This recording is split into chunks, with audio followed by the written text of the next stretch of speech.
राधे राधे देवी और सज्जनों, आज के इस वीडियो में मैं राजा मिश्रा आपको बताने जा रहा हूं कुंभ राशि फल मार्च अप्रैल 2024 के बारे में।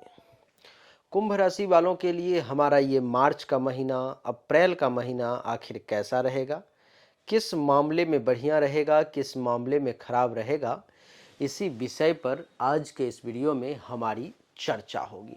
देवी और सज्जनों, आप देख रहे हो कि कुंडली के प्रथम भाव में सूर्यदेव विराजमान है और कुंडली के द्वितीय भाव में सूर्यदेव विराजमान है।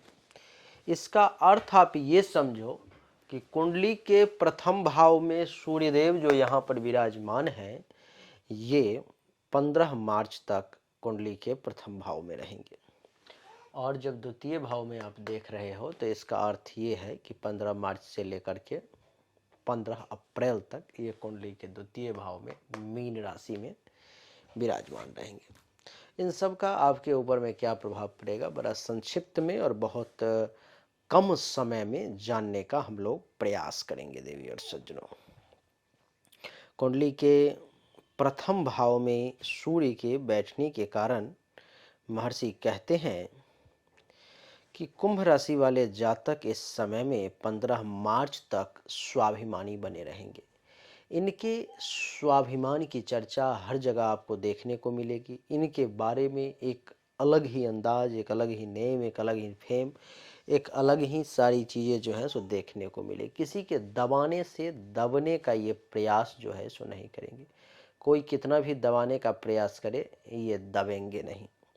इस समय में ये क्रोधी भी बने रहेंगे, गुस्सा भी बड़ा जल्दी इनको आ जाएगा, क्रोध में जल्दी आ जाएंगे। अगर छोटा सा भी अगर अनुचित चीज़ों को देखेंगे, छोटा सा भी कुछ अगर अटपटा देखेंगे तो इनका बीपी हाई ही रहेगा 15 मार्च तक।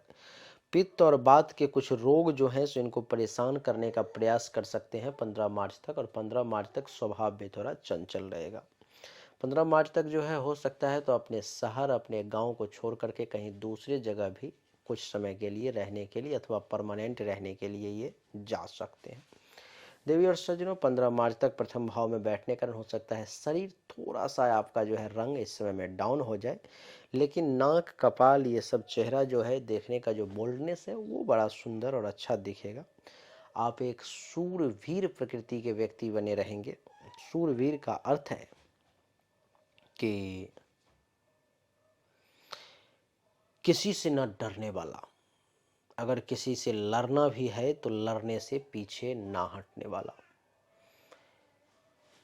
उसके मन में डर नाम का चीज नहीं होता। कहते हैं कि सूरों को यदि दाव नहीं तो सूर नहीं, वह सूरा है।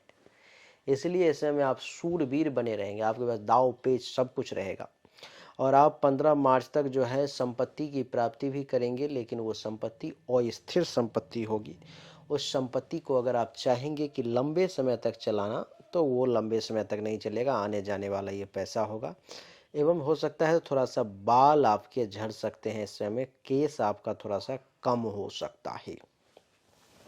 यहाँ से सूर्य की दृष्टि सप्तम भाव पे पड़ेगी तो 15 मार्च तक देवी और सज्जनों, सातवें भाव पर में सूर्य की दृष्टि पड़ने के कारण जो है सो इस समय में हो सकता है तो आप कोई लोन वगैरह भी ले सकते हो, कोई कर्ज वगैरह भी लेने का विचार आपके मन में आ सकता है। और इस समय में आपको बता दूं, जिसकी उम्र 22-23 साल की है और वो विवाहित है तो उसको जीवन साथी के लिए थोड़ा सा खतरा वाला समय है। बिजनेस व्यापार के क्षेत्र में जो है सो ये समय बहुत ही अच्छा नजर आ रहा है। देवी और सज्जनों, इतना ही नहीं, कुंडली के सप्तम भाव में जो है सो दृष्टि पड़ने के कारण इस समय में आप अनुभव करेंगे कि स्वभाव थोड़ा सा उग्र होगा। शुरुआती दौर थोड़ा सा दुखी, लेकिन 15 तारीख आते आते आपको फिर सुख प्राप्ति का जो है सो योग भी बनेगा। महर्षि कहते हैं कि कुंडली के प्रथम भाव में सूर्य जब आता है गोचर में तो ये आपको सूर्य जब गोचर में आता है देवी और सज्जनों तो धन का नुकसान होता है। तो आपको इस समय में धन का नुकसान हो सकता है। इस समय में आपको थोड़ा सा जो है इस बात का विशेष ध्यान रखना चाहिए कि पैसा का नुकसान कैसे ना हो। मान सम्मान में कुछ कमी के योग बन सकते हैं, तो मान सम्मान को भी बचा करके रखने की कोशिश करें। और आपका स्वास्थ्य भी अच्छा इस समय में नहीं रहेगा। रक्त बीपी से संबंधित परेशानी, हार्ट से संबंधित कुछ परेशानी के योग बन रहे हैं। इस समय थोड़ा सा थकावट ज़्यादा महसूस हो सकती है, थोड़ा थके थके से महसूस कर सकते हो। पेट से संबंधित किसी प्रकार की समस्या भी आपके सामने में 15 मार्च तक आ सकती है।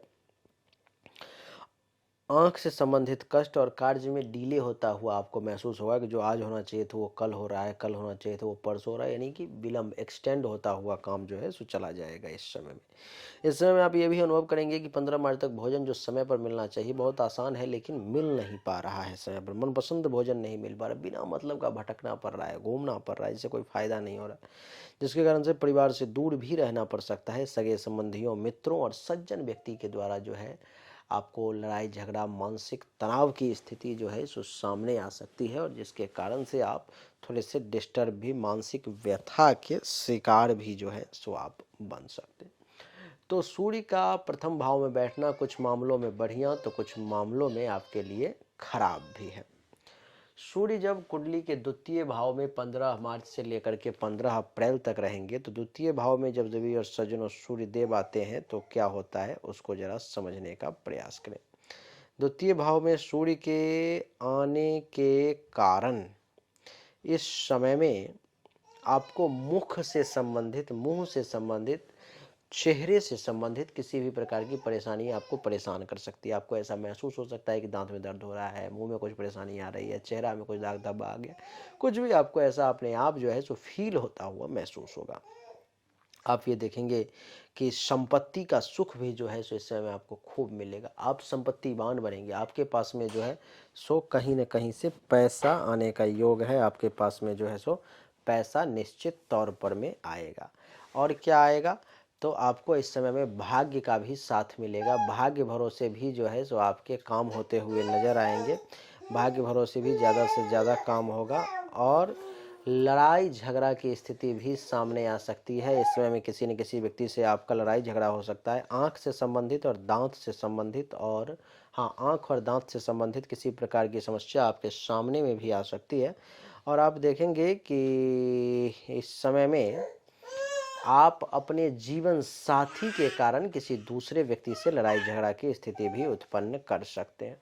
सूर्य की यहाँ से सप्तम दृष्टि कुंडली के अष्टम भाव पर में देवी और सज्जनों पर रही है, और अष्टम भाव पर में दृष्टि पड़ने के कारण जो है सो आपको क्या फल मिलेगा, जरा उसको भी ध्यान से समझिए। अष्टम भाव में दृष्टि पड़ती है तो जिस व्यक्ति को बवासीर की समस्या रहती है, पैखाने के रास्ते से संबंधित किसी भी प्रकार का इशू रहता है, तो वो व्यक्ति थोड़ा सा परेशान हो जाता है। इस समय में आपका मन जो है सो गलत आचरण करने का कर सकता है, गलत डायरेक्शन में आपका जो मन है वो भाग सकता है। और मैं आपको बताऊं कि कुंडली के द्वितीय भाव में सूर्य के बैठने के कारण, तो कुंडली के द्वितीय भाव में सूर्य के बैठने के कारण और क्या होगा, दृष्टि अष्टम भाव पर पड़ रही है और बैठे हुए द्वितीय भाव में, तो और क्या होगा देवी और सज्जनों, इस समय में अष्टम भाव में जब सूर्य दृष्टि डालता है तो महर्षि कहते हैं कि इस समय में झूठ बोलने पर वो व्यक्ति विवश हो जाता है, मिथ्यावादी हो जाता है। तो इस समय आप झूठ वगैरह भी खूब बोलेंगे, नाटक वगैरह खूब कर सकते हैं, पाखंडी जैसा बन सकते हैं आप, और निंदित कार्य जो बुरे काम हैं वो भी आपको करने पड़ सकते हैं, अथवा आप संगत में पड़ के करेंगे। देवी और सज्जनों, द्वितीय भाव में जब सूर्य रहता है तो ऐसा भी होता है कि दुष्ट और बुरे व्यक्ति से मुलाकात हो जाए, दुष्ट और बुरे व्यक्ति से संपर्क हो जाए, जिसके कारण से वक्त जो है सो गलत काम में ही बिके। जिसके कारण से क्या होता है कि जो अच्छा से अच्छा व्यक्ति भी होता है, कहते हैं कि संगत से गुण होत है, संगत से गुण जात। तो अच्छा से अच्छा व्यक्ति भी जब गलत संगति में जाता है तो उसके स्वभाव में धूर्तता, नीचता आ जाती है। तो ये आपको इसमें में आ सकती है। और इसमें में आपको सिर और आंख से संबंधित किसी प्रकार की पीड़ा, कोई परेशानी आपको परेशान करने का जो है जो प्रयास कर सकती है। द्वितीय भाव में बैठने के कारण और क्या होगा कि कुछ धन संपत्ति का भी प्राप्ति तो होगी, लेकिन नुकसान का भी योग बन रहा है। तो कुंभ राशि वालों को किसी प्रकार का धन संपत्ति से संबंधित भी नुकसान हो सकता है और दोस्तों से, सगे संबंधियों से भी किसी न किसी कारण से वाद विवाद की स्थिति सामने आ सकती है। और आपके लिए ये सूर्य जो है, ये मान के चलो कि अच्छा नहीं, रिजल्ट बहुत बढ़िया नहीं तो बहुत खराब भी नहीं, लेकिन 50% अच्छा तो 50% बुरा रिजल्ट देने वाला है। तो देवी और सज्जनों, अगर संभव हो तो 15 मार्च से 15 अप्रैल तक सूर्य को दैनिक तौर पर स्नान करने के बाद जल दें, अथवा रविवार के दिन जो है नमो घृणे सूर्याय नमः मंत्र का जितना जाप हो सके जाप कर लें। तो देवी और सज्जनों, यही था कुंभ राशि वालों का मार्च अप्रैल 2023 की कहानी, जिसमें हमने आपको बताने का प्रयास किया कि आपके लिए ये समय आखिर कैसा रहेगा। उम्मीद करता हूं कि आपको हमारा ये छोटा सा वीडियो 10 मिनट का जरूर पसंद आया होगा, अच्छा लगा होगा। अगर आपको पसंद आया, अच्छा लगा तो इस वीडियो को लाइक करें, शेयर करें, चैनल को सब्सक्राइब करके इसके बेल आइकन के बटन को दबा दें। एक बार फिर से आप सभी का बहुत बहुत धन्यवाद। Thank you so much. जय हिंद, वंदे मातरम। बोलिए राधे राधे।